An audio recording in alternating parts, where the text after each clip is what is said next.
അലീന ഫുഡുമായി രോഹിത്തിൻ്റെ റൂമിലെത്തി. രോഹിത്ത് വലിയ ദേഷ്യത്തിലായിരുന്നു. എനിക്ക് ഫുഡ് വേണ്ട, ഇതെന്തിനാണ് കൊണ്ടുവന്നത് എന്നൊക്കെയാണ് ചോദിച്ചത്. അപ്പോൾ അലീന പറഞ്ഞു, ഇവിടെ എന്തായാലും താമസിക്കുമ്പോൾ ഞാനുണ്ടാക്കിയ ഫുഡ് കഴിച്ചല്ലേ പറ്റുള്ളൂ. എന്നെ കണ്ണിന് നേരെ കണ്ടുകൂടാത്ത ബബിത പോലും ഞാനുണ്ടാക്കിയ ഫുഡാണ് കഴിക്കുന്നത്. അപ്പോൾ അതുകൊണ്ട് നീ അതിൽ മോശമൊന്നും വിചാരിക്കേണ്ടെന്ന് പറഞ്ഞു. അപ്പോൾ എനിക്ക് നിൻ്റെ ഒരു സഹായവും വേണ്ടെന്ന് പറഞ്ഞിട്ട് രോഹിത്ത് അകത്തേക്ക് കയറിപ്പോയി. അലീന ആ ഫുഡ് അവിടെ കൊണ്ടുവന്ന് മേശപ്പുറത്ത് കൊണ്ട് വെച്ചു.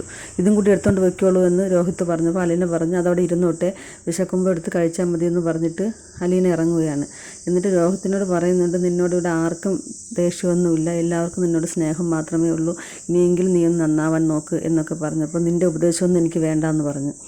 അലീന പുറത്തേക്ക് ഇറങ്ങിയതും രോഹിത്ത് ആ ട്രേയോട് കൂടി എടുത്ത് ഫുഡെല്ലാം കൂടി തറയിലിട്ട് പൊട്ടിച്ച് കളഞ്ഞു. അലീന ഞെട്ടി തിരിഞ്ഞ് നോക്കുമ്പോൾ ഫുഡെല്ലാം തറയിൽ ചിതറി കിടക്കുന്നതാണ് കണ്ടത്. രോഹിത്ത് കലുതുള്ളി നിൽക്കുകയായിരുന്നു. ഈ സമയം കൃഷ്ണമോള് സ്കൂൾ വിട്ട് വന്നു. എന്നിട്ട് രോഹിത്തിനെ കാണാൻ വേണ്ടി സന്തോഷത്തോടു കൂടി മുകളിലേക്ക് കയറി വന്നപ്പോൾ ഈ കാഴ്ചയാണ് കണ്ടത്.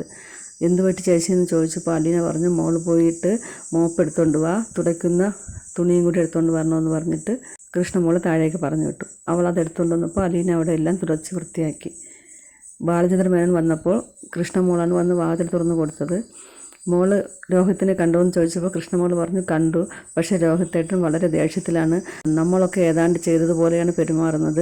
നമ്മൾ കാരണമാണ് ജയിലിൽ പോയതെന്ന പോലെയാണ് പെരുമാറ്റം. അവിടെ നിന്ന് തിരിച്ചു കൊണ്ടുവന്നത് ഇഷ്ടപ്പെട്ടില്ല എന്ന് തോന്നുന്നു. എല്ലാവരോടും ഭയങ്കര ദേഷ്യമാണ് എന്നൊക്കെ പറഞ്ഞു. അലീന ചേച്ചി കൊണ്ടുവന്ന ഫുഡെല്ലാം തറ തട്ടിക്കമർത്തി എന്നൊക്കെ പറഞ്ഞപ്പോൾ ബാലേന്ദ്ര മേനോൻ പറഞ്ഞു, ഇതങ്ങനെ വിട്ടാൽ ശരിയാവില്ലല്ലോ എന്നൊക്കെ പറയുന്നുണ്ടായിരുന്നു. രാത്രി ഭക്ഷണം കഴിക്കാനുള്ള സമയമായപ്പോൾ അലീന ഫുഡെല്ലാം ഉണ്ടാക്കി വെച്ചു.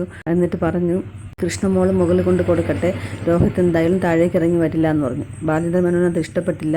അവനെന്താ ഇങ്ങോട്ട് ഇറങ്ങി വന്നാൽ എന്താന്നൊക്കെ പറഞ്ഞു. പക്ഷേ അലീന പറഞ്ഞു, കുഴപ്പമില്ല വെച്ചാൽ കൃഷ്ണമോള് കൊണ്ട് കൊടുക്കട്ടെ എന്ന് പറഞ്ഞിട്ട് ഫുഡെല്ലാം വിളമ്പി കൃഷ്ണമോളെ കയ്യിൽ കൊടുത്തു വിടുകയാണ്. ഞാനും കൂടി വരാമെന്ന് പറഞ്ഞിട്ട് ബാലേന്ദ്ര മേനോനും കൂടി പുറകെ പോകുന്നുണ്ട്. കുറേ തവണ വിളിച്ചപ്പോഴാണ് രോഹിത്ത് ഒന്ന് വാതിൽ തുറന്നത്. എന്താ, എനിക്ക് സമാധാനം തരില്ല, എനിക്ക് ഫുഡൊന്നും വേണ്ടെന്ന് പറഞ്ഞതല്ലേ എന്നൊക്കെ ചോദിക്കുന്നുണ്ട്. ബാലേന്ദ്ര മേനോൻ പറഞ്ഞു, നിനക്ക് എന്താണ് പ്രശ്നം, നീ ആരോടാണ് ഈ ദേഷ്യം കാണിക്കുന്നത്, എന്തിനാണ് ഈ ഫുഡൊക്കെ തട്ടിക്കമത്തുന്നത്, എന്തിനാണ് ഇങ്ങനെയൊക്കെ ചെയ്യുന്നതെന്നൊക്കെ ചോദിച്ചപ്പോൾ രോഹിത്ത് വളരെ ദേഷ്യപ്പെട്ട് പറയുകയാണ്, എനിക്കിങ്ങനെയൊക്കെ പറ്റുള്ളൂ, എന്നാൽ പിന്നെ എന്നെ അങ്ങ് കൊന്നുകള എന്നൊക്കെ പറയുകയാണ്. രോഹിത്ത് വാതിൽ വലിച്ചടച്ചപ്പോൾ ബാലേന്ദ്ര മേനോൻ ഭയങ്കര ദേഷ്യം വന്നിട്ട് കസേര എടുത്ത് ഡോറിനെ അടിക്കുകയാണ്. ഇങ്ങനെ ദേഷ്യപ്പെട്ട് വന്നപ്പോൾ കൃഷ്ണമ്മക്ക് പേടിയായി. അച്ഛാ പ്ലീസ് അച്ഛാ എന്ന് പറഞ്ഞ് പിടിച്ച് വലിച്ച് അവൾ താഴേക്ക് കൊണ്ടുപോയി.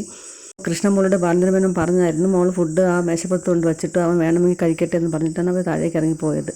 ഇവർ താഴെ ഇരുന്ന് കഴിച്ചുകൊണ്ടിരുന്നപ്പോൾ രോഹിത്ത് ആ ഫുഡെല്ലാം കൂടി മുകളിൽ നിന്ന് താഴേക്ക് എടുത്തിട്ടു. എല്ലാവരും പറഞ്ഞു ഇടരുത് ഇടരുത് എന്ന് പറഞ്ഞിട്ടും രോഹിത്ത് കേട്ടില്ല. ഇത് കണ്ടപ്പോൾ ബാലേന്ദ്ര മേനോൻ ദേഷ്യപ്പെട്ട് അവനോട് ചോദിക്കാൻ വേണ്ടി മുകളിലോട്ട് കയറി പോകാൻ പോയപ്പോൾ അലീന സമ്മതിച്ചില്ല. അച്ഛ ഒന്നും ചെയ്യേണ്ട, അവനോട് തന്നെയാണ് ദേഷ്യം, അവൻ ഈ തല്ലിപ്പൊട്ടിക്കുന്നത്, അവനോടുള്ള ദേഷ്യം തീർക്കാനാണ്, തൻ്റെ ജീവിതം തകർന്നു പോയല്ലോ എന്നുള്ള ദേഷ്യത്തിലാണ് അവൻ, അതുകൊണ്ട് നമുക്കൊന്നും പറയണ്ട, അച്ഛൻ ഇവിടെ ഇരുന്ന് കഴിക്കുമെന്ന് പറഞ്ഞിട്ട് ബാലേന്ദ്ര മേനോനെ സമാധാനിപ്പിച്ച് അവിടെ കൊണ്ടുവന്നിരുത്തുകയാണ്. എന്നിട്ട് അലീന വിഷമത്തോടുകൂടി ആ ഫുഡിലേക്ക് മുകളിലേക്ക് നോക്കി നിൽക്കുകയാണ്. പിന്നീട് കാണിക്കുന്നത് ശരണ്യയുടെ വീടാണ്. കുറേ നേതാക്കന്മാർ ദേഷ്യത്തിൽ വന്ന് സംസാരിക്കുകയാണ്.